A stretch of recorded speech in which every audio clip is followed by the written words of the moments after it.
Hello and welcome to 12 Volt Planet TV. My name is Craig. Today we're going to be taking a look at the brand new BB1240 from Sterling Power for 2022. This is an update on the previous model, the BB1230 that you can see here. This model's been in production now for a number of years, hugely successful, very popular. But this new model will have some new features that we're hoping to show to you today. So let's get started. So let's take a look at what you get in the box. So this unit that we're looking at today is the BB1240. So the unit comes in three different sizes. It comes in a 40 amp, a 70 amp and a 120 amp version.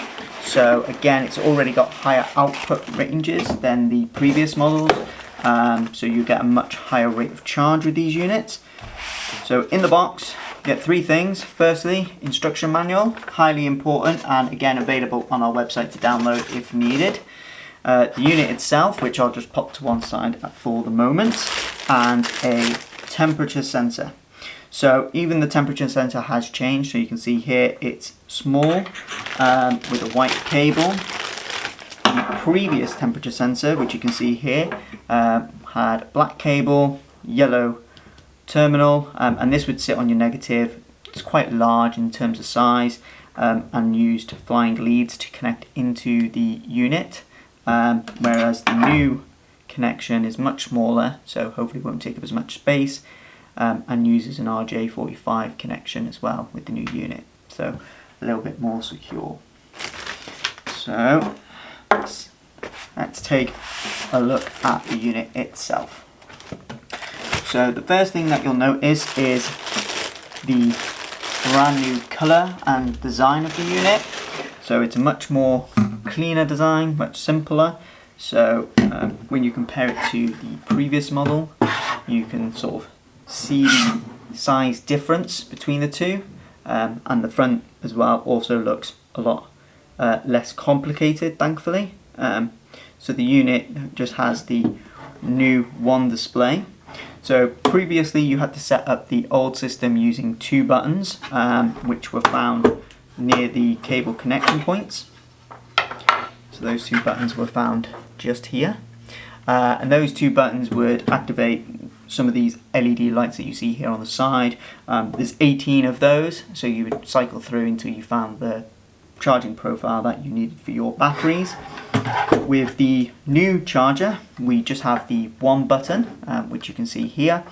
It's got three charging profiles, one for LED, one for AGM and one for lithium, and there are two modes per profile. So you've got LED type, LED type 2, AGM type 2, lithium type 2, and you literally just press your battery select button to select that mode.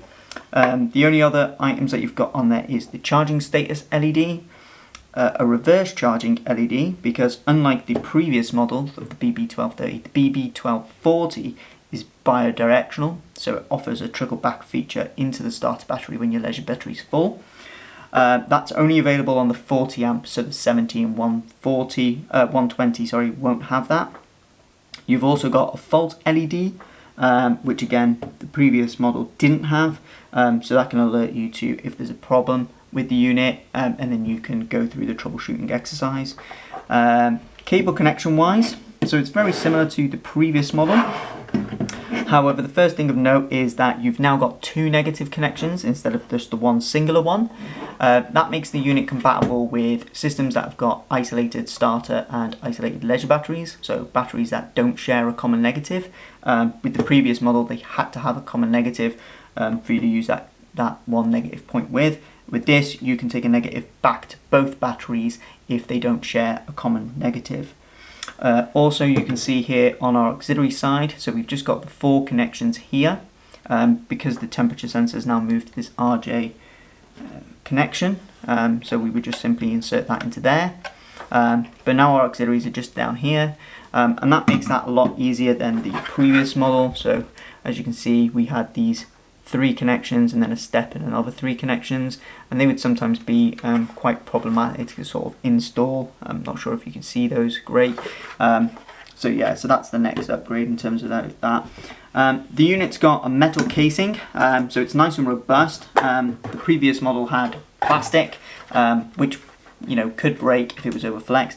We never really had any problems with them, thankfully, but of course the metal is a lot nicer and a lot more stable. The unit's still fan assisted, so you can see the fan here is at the top of the unit. So what that allows is it to push air out, and that can be mounted in any configuration as well.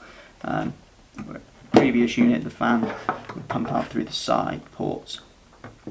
So all in all, it's a massive upgrade in terms of the look and the feel and the style of the unit. In terms of the actual installation as well of the unit, that's seen a massive overhaul. So with the previous one, you needed an ignition connection when you were using it with Euro 6 engines.